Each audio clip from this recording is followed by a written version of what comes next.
think people realise often how much of our experience is virtual already. You know, the music we listen to on our headphones, or the radio we turn on when we get home, or the TV we watch, are all ways of inhabiting a place that we're not actually at. You know, they're a way of sort of digitally recreating company that we don't have in the real world. I grew up in a series of communes. My mother followed a religious guru, and I wrote a book about it because I really needed to understand it. And what I found was that the reason she and her friends went into communes was to try and find a way to be together under the very isolating pressures of capitalism.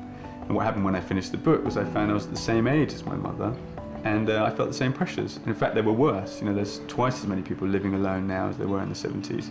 And it struck me the virtual worlds, which I came across, were a more modern solution to that same problem. How do we be together when we feel so alone?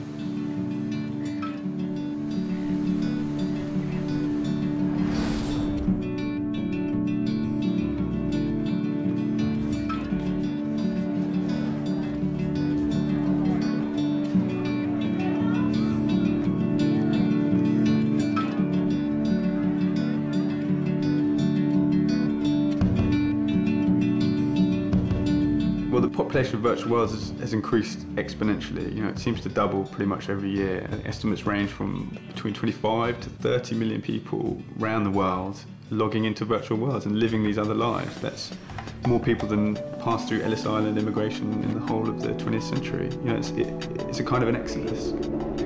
In the same way that Americans left Europe behind, people are leaving the real world behind and entering into this new place.